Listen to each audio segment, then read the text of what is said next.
I think all of us, if we, I know all of us would prefer to keep the transportation busing in-house. We have outstanding, busing department, and they know our kids and do all those other things. I've also talked to other districts who use contracted services and have been extremely satisfied, and they lose a student or whatever, the contractor buses are there and stand behind. They lose a student? No, not when, not if they lose a student. Okay, don't say that too. If, like we've had where a student is missing, okay, that they've had very good luck with doing that. But for me, it is, I would love to find a way to keep our bus services in-house, but it has to be at a cost that is more comparable to the other people that have in-house busing, and has to be more comparable to what we maybe could save. I'm willing to pay more for the buses, but I don't know if I'm willing to pay $650,000 a year more to have in-house busing. I know and that's what we all are struggling with, is how do we do that? And even looking at the numbers that was handed out by at listening time on last Monday night, if I look at all the in-house districts, our district is significantly higher, even than other in-house districts. The cost per student in this, I think, only includes 20% of what the cost is. So, and that's why we can save so much on the contracted services, is because the system we have now. Now it's great we're going to go to split shifting and save $250,000. That's fabulous. But we have to find, I would like to see some more. Although I'm with Helen saying, oh, this is what it was in a. This is what was that listed. Yeah, but there was. That was distributed. Yeah, it was distributed. She was at a board meeting, so I wasn't here. Was that last week? I'm sorry. It was in that packet. It was in that packet. Yeah. But anyways, if we think, okay, we're going to save this amount this year, and we have a plan to save more the following year, I'm fine with that. But to just say we're going to save just $350,000 and leave a whole other $650,000 on the table without some plan of coming closer, probably would not support that. I would like to see a division, I think, out of fairness to what savings we would have either way. And I think that's a fair thing to ask for, of what savings we would have no matter what. I mean, I appreciate you guys looking at the budget and saying, oh, these are making these savings. But if they apply no matter what we do, I don't know. I guess I would like to see, I don't know how other people feel that division. So it seems to me that given Tom's calculations about the 90%, that would mean contracted savings of approximately $1.3 million. If we put more students on the buses. Right. Yes. Contracted savings? Yes. But wouldn't that happen if we did it in-house too? In-house.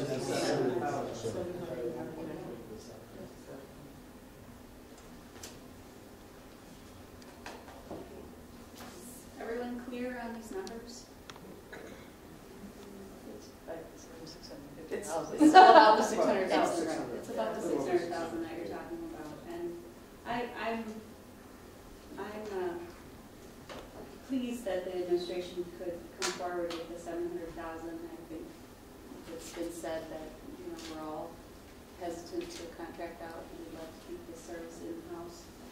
I think there is value in having our drivers ready if we have an emergency, as Superintendent said, and I think there's value in having drivers that already know our kids and have relationships with their kids. I think there's value in the fact that our drivers live in our neighborhoods and know our neighborhoods. If something happens, if there's an emergency.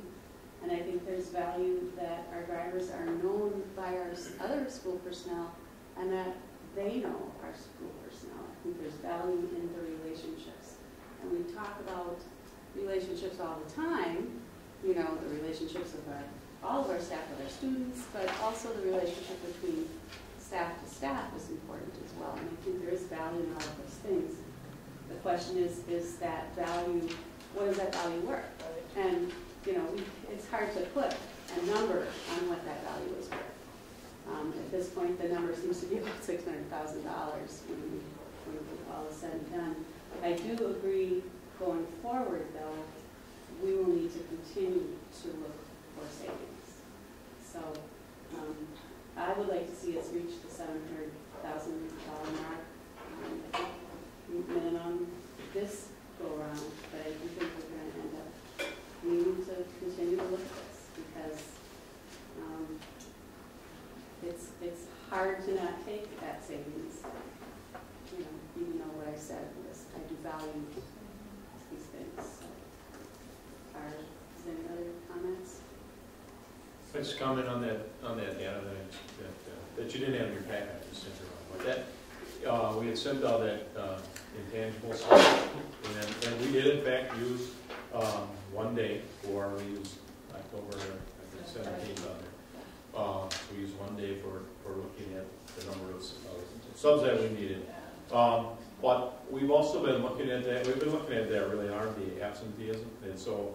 What you have there is it's for last school year, so it's the 10-11 school year, and that's just our full-time drivers, and it breaks it down vacation, breaks it down sick, contact days, non-contact, and then other bereavement, FMLA, workers' comp. And all I want to leave you with there, it's an issue that's at the table. We're talking about it both sides. If you take those full-time drivers and ignore the vacation, it's an average of 13, I think it's about 13.2 days that are missed annually. So through that sick and through that other category. And then on a daily basis, and this is something that we've talked about in negotiations, but when I got here and took a look at our system and started looking at, what are some things we can change, we have 20, on the average, 20 standby drivers every morning. And that's high. That's a lot. And that's the issue that we're talking about at the table. We've gotten help from the union as well. Yep, we certainly have to take a look at that. So we did take 1 day, but I think it's a good average. What does that mean, standby drivers? That means that because we don't have an option of not doing a bus route. If somebody calls in at 5 o'clock or they called in the night before, we need to have somebody there to run. So if the driver calls in, we have to have somebody there to run that route. Can't wait for someone else to get done and come back. So they're subs. Okay, but they're on deck, on site. Yes. But they're there all the time. Yeah. And throughout the whole day. And we may not use them. Yeah. Not throughout the whole day. But on the average, all day. They may. Because there are AM routes and PM routes and middays that have to be covered.